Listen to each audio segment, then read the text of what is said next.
Most cruisers chase cabin upgrades the exact same way, and that's why they almost always end up disappointed. They rely on luck, last-minute hope, or so-called free upgrades that often come with compromises no one talks about. Over time, I've found that I get upgraded more often than most cruise passengers, not because I'm lucky, but because I avoid the most common mistakes people make when trying to move up to a better cabin. In this video, I'm breaking down 15 simple, proven strategies that actually work in the real world. Some of these cost absolutely nothing, others cost far less than you might expect, and all of them are based on how cruise lines really operate behind the scenes. Make sure you stay until the end, because number 15 is the most overlooked strategy of all, and it can quietly change how you cruise forever. Number 1. Upgrade early by paying the difference. The most guaranteed way to get a cabin upgrade is also the simplest. Upgrade early by paying the difference. This isn't about spending a huge amount of money. It's about timing. After you book your cruise, cabin prices can and do change. And when higher category cabins drop in price, the gap between what you've already paid and the upgrade can be much smaller than you expect. That's when this method becomes incredibly powerful. By calling the cruise line or your travel agent and asking to move up, your original payment is applied toward the new cabin, making the upgrade far more affordable. The biggest advantage of this approach is control. You get to choose the exact cabin or suite you want, instead of being assigned one at random. If you have your heart set on a specific location or layout, this is hands down the best way to lock it in before those cabins sell out. Number 2, fare tracking. Most successful method.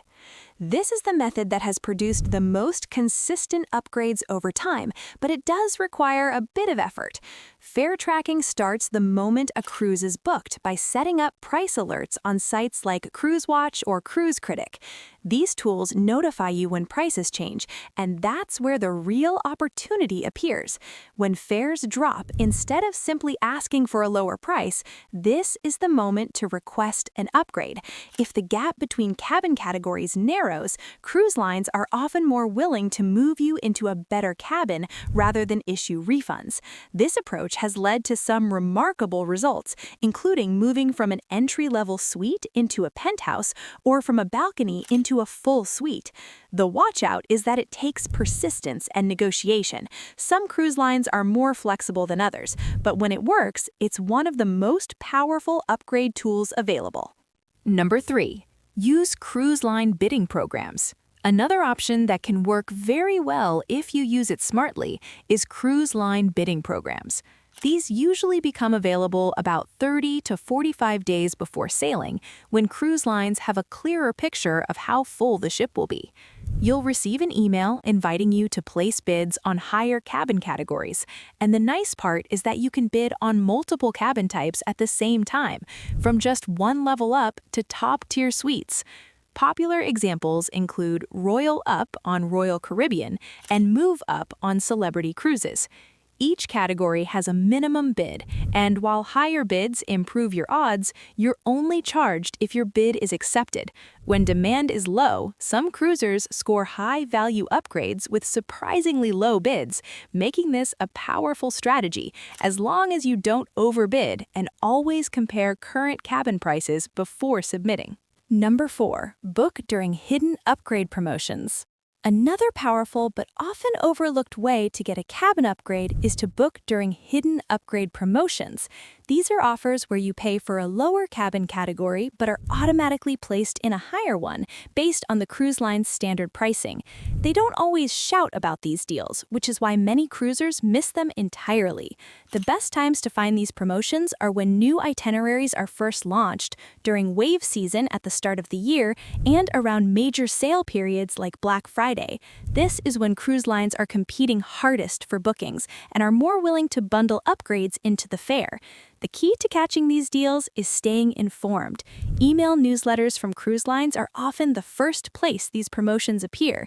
Signing up can quietly put you ahead of most passengers before they even realize an upgrade is on the table. Number 5. Use guaranteed fares strategically. Another strategy that can work surprisingly well if you understand the trade-offs is to use guaranteed fares strategically. With a guaranteed fare, you're booking a cabin category, not a specific cabin, which usually comes at a lower price. The cruise line assigns your exact cabin closer to sailing, and in some cases, that assignment ends up being a higher grade cabin than the one you paid for. This works best when booking inside or ocean view cabins because those are the easiest and cheapest cabins for cruise lines to resell. If a ship isn't completely full, they may move you up to a balcony or better so they can free up lower-priced cabins to sell. The downside, of course, is less control over location, but when used intentionally, guaranteed fares can quietly turn into an upgrade opportunity. Number 6. Pay strategically, not blindly. Paying for an upgrade can absolutely work, but only if you do it strategically, not blindly. Instead of assuming the only option is whatever price you see online, ask your travel agent if there are any unpublished or unadvertised upgrade offers available. Cruise lines often release quiet upgrade deals to agents when they're trying to move inventory without publicly lowering prices.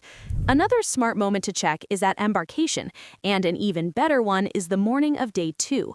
By then, the cruise line knows exactly how many no-shows there were, and cabins freed up by other upgrades often become available at reduced prices. Those no-shows quietly create upgrade inventory, and passengers who ask at the right time can sometimes move into a much better cabin for far less than they expected. Number 7. Turn off auto upgrades. One of the first things I do, and something that surprises a lot of cruisers, is turn off auto upgrades. It sounds counterintuitive because who doesn't want a free upgrade? But in reality, auto upgrades are one of the most common ways people end up disappointed with their cabin. When a cruise line auto upgrades you, you have no control over where you're moved. That new cabin could be under a noisy pool deck, above a late-night venue, next to a service area, or have an awkward layout or connecting door you never wanted. Another big issue is that auto upgrades are often turned on by default when you book, and many cruisers don't even realize they agreed to it. Once you're moved, you usually can't go back because your original cabin has already been resold. Turning off auto upgrades keeps control in your hands, and control is one of the most important ingredients when it comes to getting a truly better cabin. Number 8. Bid smart, not emotional. Bidding programs can work, but only if you approach them logically, not emotionally. One of the biggest mistakes cruisers make is getting caught up in the excitement and overbidding, sometimes offering more than it would cost to simply change the booking outright. Another common error is failing to check live prices for the cabin category they're bidding on. If the current price to upgrade is close to your bid, bidding makes no sense at all. The smarter approach is to treat bidding as a low-risk opportunity. When demand is weak and few people are bidding, low bids can sometimes win, especially for mid-level upgrades. The key is discipline. Set a number you're genuinely comfortable with, bid low, and be prepared to walk away if it doesn't work out. Number 9. Ask for upgrades on board, day 2 trick. One of the smartest times to ask for a paid upgrade is not during the embarkation day rush, but on day 2 of the cruise. Embarkation day is chaotic, guest services is overwhelmed, and upgrade prices are often still high. By the morning of day 2, the picture is much clearer. All the no-shows are confirmed, cabins that were freed up by other upgrades are back in inventory, and pricing often becomes more flexible. This is when upgrade offers can quietly get cheaper. Another big advantage of waiting until day 2 is that you can usually view the available cabins before deciding, which means you're not guessing about location, noise, or layout. A quick, polite visit to guest services at this point can sometimes unlock an upgrade that would have cost far more just 24 hours earlier. Number 10. Be first on board if you ask, day 1. If you're going to ask about a paid upgrade on day one, timing matters more than anything else.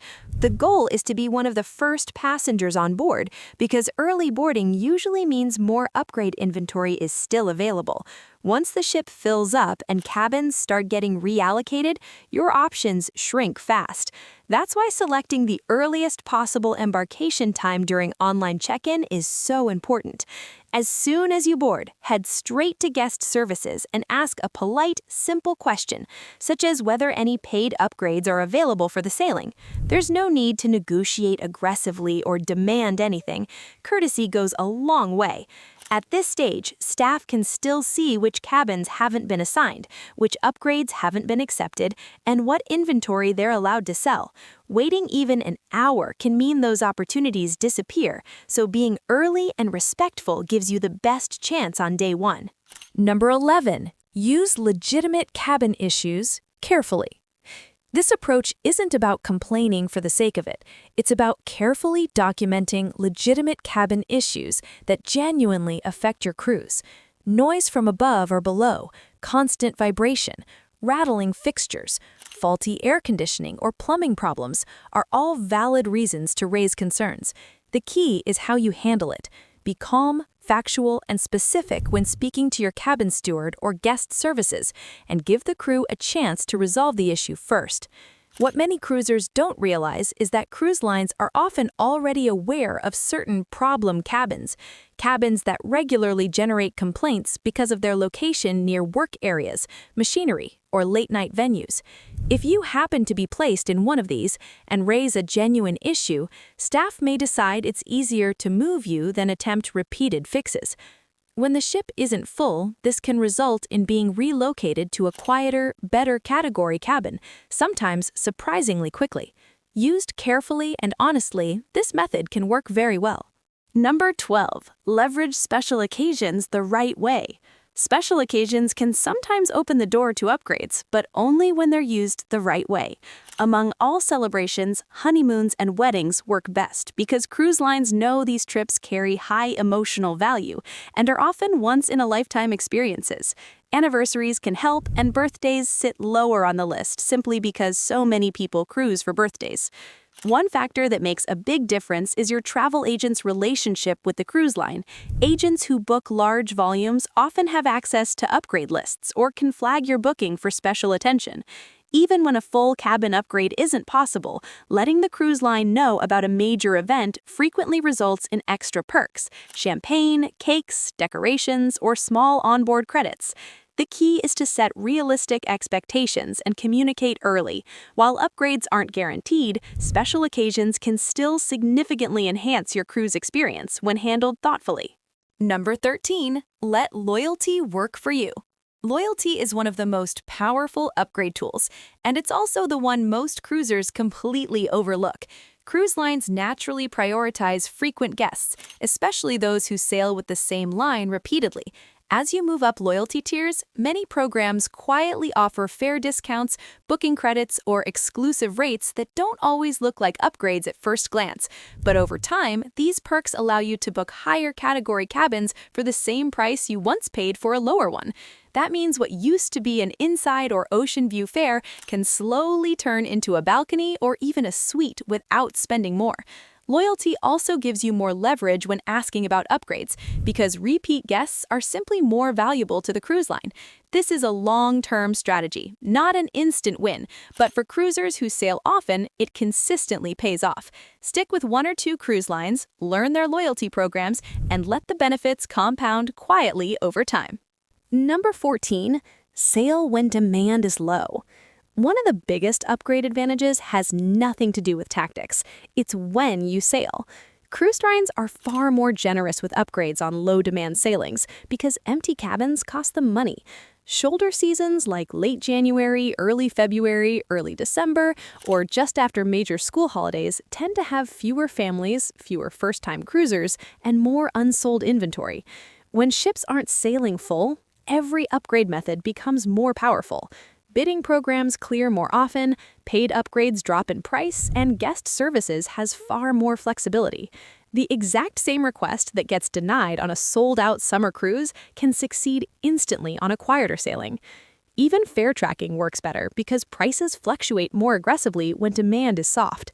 If upgrading is a priority for you, choosing the right sailing date can quietly stack the odds in your favor before you ever step on board. Timing doesn't guarantee an upgrade, but it dramatically improves every opportunity to get one. Number 15. Travel light and stay flexible. This is one of the most overlooked upgrade advantages: flexibility.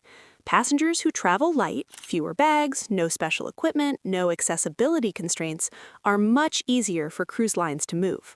When an upgrade opportunity appears, guest services looks for guests who can relocate quickly without logistical complications. Large families, multiple connected cabins, or guests with complex needs are harder to move even when cabins are available. Solo travelers and couples with minimal luggage are far more cruise-friendly. This matters most for Day 1 or Day 2 upgrades, when cabins are being reshuffled rapidly due to no-shows or last-minute changes.